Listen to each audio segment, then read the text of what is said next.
Si alguien caminara hoy por Wall Street y preguntara a un banquero dónde reside el verdadero poder, no señalaría la sede de JP Morgan o Goldman Sachs, sino un edificio mucho más discreto y silencioso, una compañía de seguros de vida.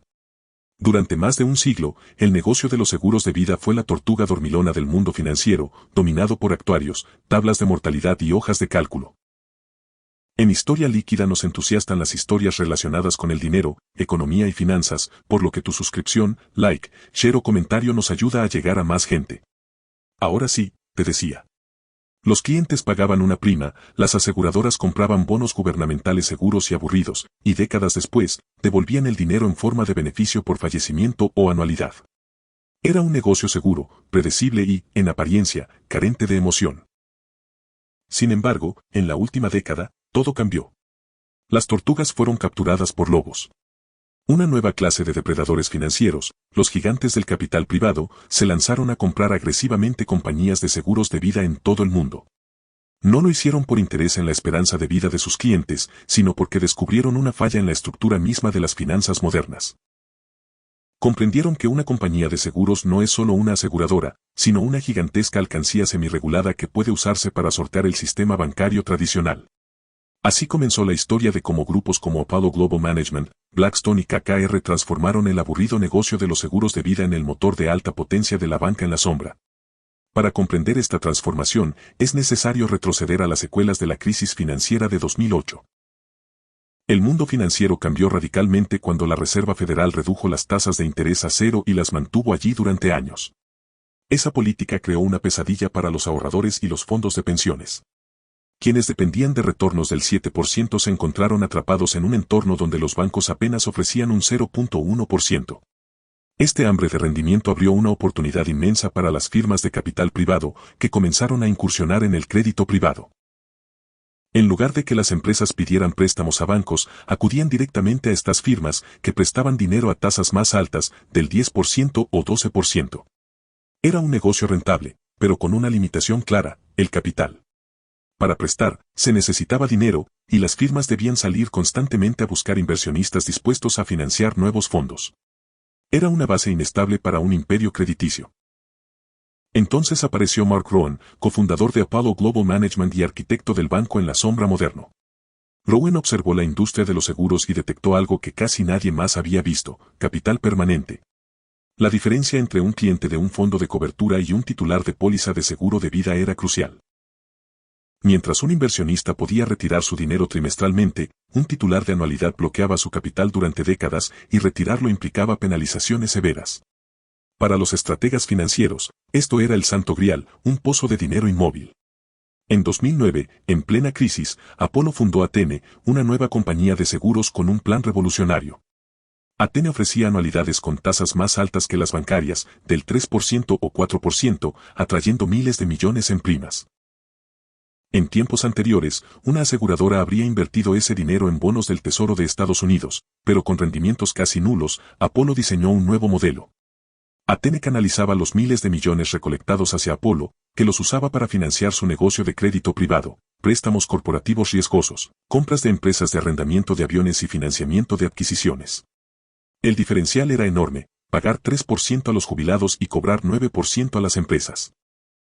Así nacía la fórmula mágica de la banca en la sombra. Mientras los bancos estaban sujetos a regulaciones estrictas, con la Reserva Federal y el FDIC vigilando cada movimiento, Apollo y Athene operaban fuera de ese marco. No eran bancos, sino un gestor de activos y una aseguradora, capaces de hacer lo mismo que un banco, pero sin las cadenas regulatorias. Athene se convirtió en el motor central de Apollo, aportando cientos de miles de millones en fondos permanentes para inversión.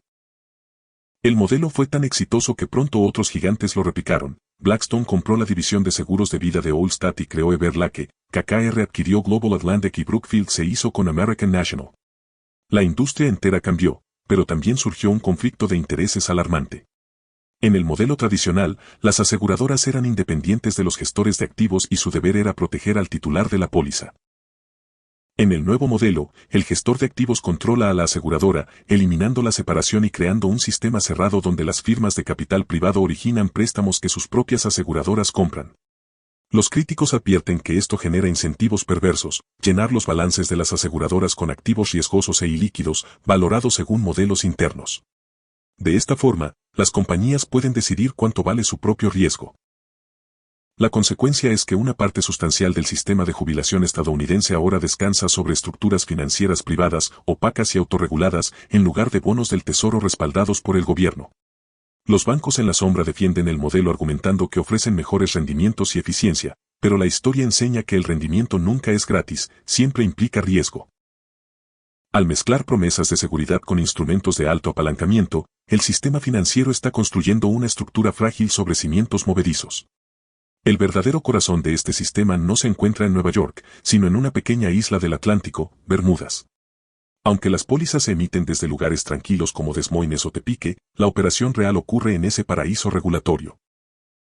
Bermudas, famosa por sus playas y su trato favorable a las finanzas, se convirtió en el refugio perfecto para las firmas de capital privado. Allí, las reglas son más flexibles y las exigencias de capital mucho menores. Mediante una práctica llamada reaseguro offshore, las aseguradoras transfieren miles de millones en pasivos a filiales ubicadas en Bermudas, bajo la supervisión de la Autoridad Monetaria Local, BMA. Las exigencias de reserva se reducen drásticamente gracias a cálculos de balance económico más permisivos. Un simple cambio de código postal puede liberar decenas de millones de dólares de capital que antes debían mantenerse como reserva. Este capital liberado se utiliza para nuevas adquisiciones, dividendos o expansión, impulsando un crecimiento que parece milagroso, pero que en realidad es apalancamiento disfrazado. La magnitud de este arbitraje regulatorio es colosal. Por cada $100 transferidos a Bermudas, las aseguradoras reducen su colchón de capital en varios puntos porcentuales, multiplicando el riesgo sistémico. Además, Bermudas permite mantener activos más riesgosos, como préstamos privados y activos estructurados, que los reguladores estadounidenses penalizan. El resultado es un sistema donde los ahorros de jubilación estadounidenses terminan respaldados por carteras de crédito privado de alto riesgo, domiciliadas en jurisdicciones donde los vínculos regulatorios son más laxos. Y lo más preocupante es la relación de propiedad. Las aseguradoras y sus reaseguradoras en Bermudas pertenecen a la misma matriz. No hay negociación real, solo transferencia interna, lo que elimina la disciplina del mercado. Si las inversiones fallan, el riesgo regresa inevitablemente a Estados Unidos, replicando el patrón que llevó al colapso de AIG en 2008. Actualmente, el Triángulo de las Bermudas de los seguros de vida concentra cientos de miles de millones en ahorros de jubilación. Todo el modelo se sostiene en la creencia de que las firmas de capital privado pueden gestionar el riesgo mejor que los reguladores. Sin embargo, al analizar el tipo de activos que componen esos portafolios, aparece un viejo fantasma, las obligaciones de préstamo colateralizadas, o CLOs. Estos instrumentos empaquetan préstamos corporativos riesgosos en estructuras complejas con tramos de distinta prioridad, replicando el mismo esquema que detonó la crisis hipotecaria de 2008. Las aseguradoras propiedad de firmas de capital privado compran estas capas de deuda etiquetadas como AAA, aunque su calidad real depende de los modelos internos que las valoran. Cuando las tasas de interés suben y las empresas endeudadas empiezan a incumplir, estos activos ilíquidos se vuelven imposibles de vender. El sistema entra en peligro de sufrir un desajuste de liquidez. Millones de jubilados podrían intentar retirar su dinero mientras las aseguradoras no pueden convertir sus activos en efectivo. A diferencia de los bancos tradicionales, las compañías de seguros no tienen acceso a la Reserva Federal como prestamista de último recurso. Los fondos de garantía estatales, pequeños y con recursos limitados, serían incapaces de cubrir una caída masiva de una aseguradora de capital privado. Sus reservas apenas bastarían para una quiebra regional, no para un coloso con cientos de miles de millones en pasivos. En tal escenario, el sistema entero se vería desbordado. El panorama actual refleja una repetición en cámara lenta de 2008, pero con nuevos protagonistas. El riesgo no desapareció, migró del sistema bancario regulado al universo opaco de los seguros controlados por capital privado. Lo que alguna vez fue el negocio más predecible y protector del mundo, el de las pólizas de vida, se ha transformado en un complejo casino financiero. Mientras la fábrica de rendimiento siga funcionando, las ganancias seguirán fluyendo. Pero cuando el ciclo de crédito cambie, el espejismo podría desvanecerse, revelando que el capital permanente no era tan permanente, y que las sombras proyectadas por la banca paralela cubren cada vez más el horizonte económico de Estados Unidos. En el corazón de esta nueva arquitectura financiera late una paradoja.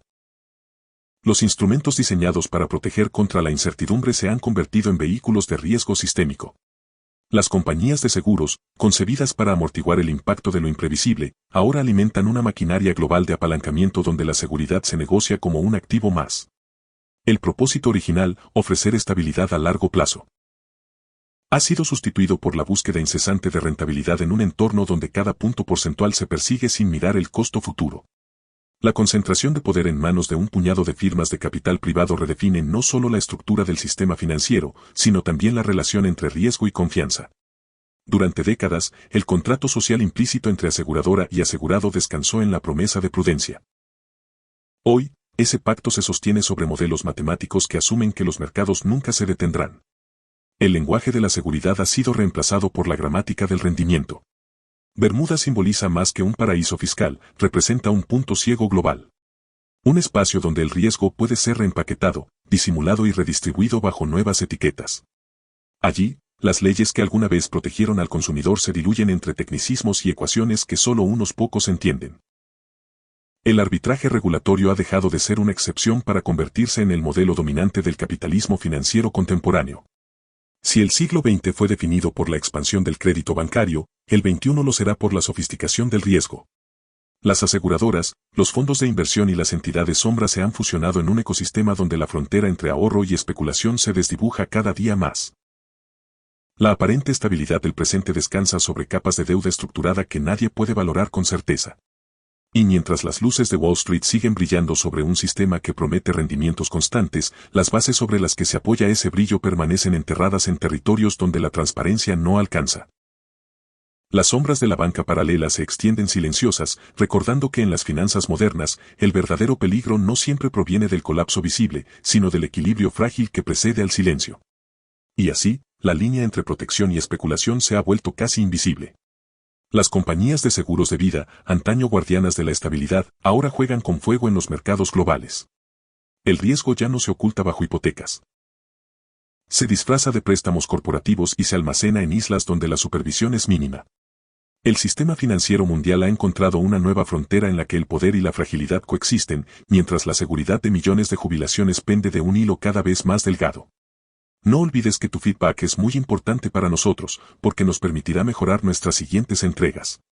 Gracias por quedarte hasta el final.